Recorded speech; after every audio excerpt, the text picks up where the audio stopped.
अपने विद्यालय विज्ञान इंटरमीडिएट कॉलेज चौक बाजार महाराजगंज में बाबा साहब डॉक्टर भीमराव अम्बेडकर की जन्म शताब्दी समारोह मना रहे हैं। ये सौभाग्य की बात है कि आज 134वीं जयंती मनाते हुए अपने विद्यालय के उप प्रधानाचार्य सिंह साहब, वरिष्ठ प्रवक्ता बड़े अध्यक्ष शेषनाथ जी तिवारी जी, शिक्षक बंधु और हमारे विद्यालय के शिक्षिकाएं बंधु, आप सभी को बहुत बहुत धन्यवाद कि इस अवसर पर उपस्थित होकर महान सपूत डॉक्टर अम्बेडकर की जन्म शताब्दी को प्रेम पूर्वक मना रहे हैं। क्योंकि छोटे बच्चे हैं, इसलिए अपनी वाणी को संक्षिप्त रखते हुए तथ्यात्मक बातों को रखते हुए अपनी वाणी को विराम देंगे। जैसा कि विमल सर जी ने बाबा साहब के जीवन दर्शन पर प्रकाश डालते हुए बहुत सारी बातें बताई, किस प्रकार संघर्ष किया। मैं डॉक्टर बाबा साहब अम्बेडकर के जीवन दर्शन पर प्रकाश डालना चाहूँगा कि उन्होंने देश के लिए क्या किया था। प्यारे बच्चों, आपको पता है कि 1947 में देश स्वतंत्र हुआ। देश स्वतंत्रता के पहले देश के न जाने कितने अनगिनत वीर सपूतों ने अपनी आज़ादी, भारत माता को आज़ाद कराने में अपने को प्राणों की आहुति दिया।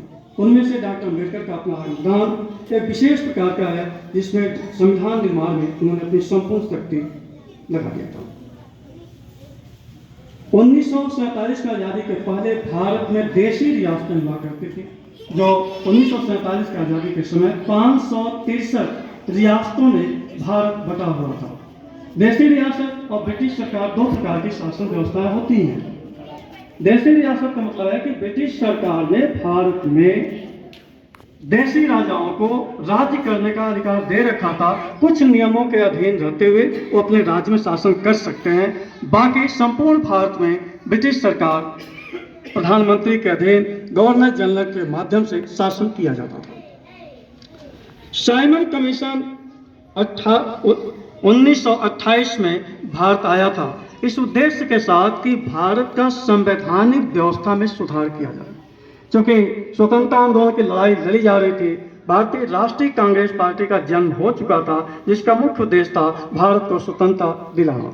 लेकिन 1928 में जब साइमन कमीशन आया इस उद्देश्य के साथ कि देश में संवैधानिक विकास करके जनता को कुछ राहत दिया जाए, इसलिए ब्रिटिश जो प्रधानमंत्री थे रैमजे मैकडोनाल्ड ने साइमन कमीशन को भारत में भेज करके ये जानना चाहा।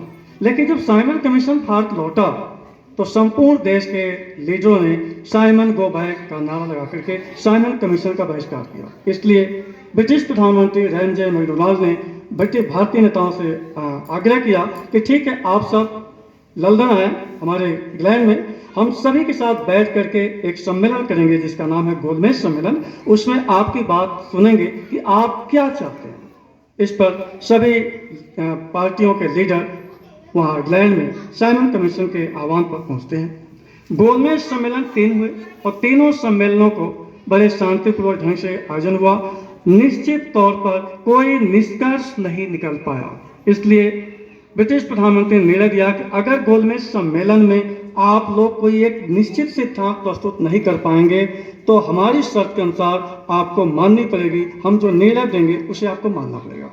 सभी लीडरों ने उसको मान लिया और जब गोलमेज सम्मेलन चल रहा था तो चूंकि देश के सभी लीडर भाग लिए थे और अंत में निर्णय इसलिए नहीं हुआ कि जब गांधी जी खड़े हुए तो उन्होंने कहा मैं देश का एकमात्र लीडर हूँ जो सभी वर्गों का प्रतिनिधित्व करता हूँ। इसी मुद्दे पर डॉक्टर अम्बेडकर गांधी जी का विरोध किए कि आप संपूर्ण भारत के एकमात्र लीडर नहीं हो सकते हैं, क्योंकि भारत विभिन्न समुदाय, विभिन्न जातियों, विभिन्न खंडों में बटा हुआ है।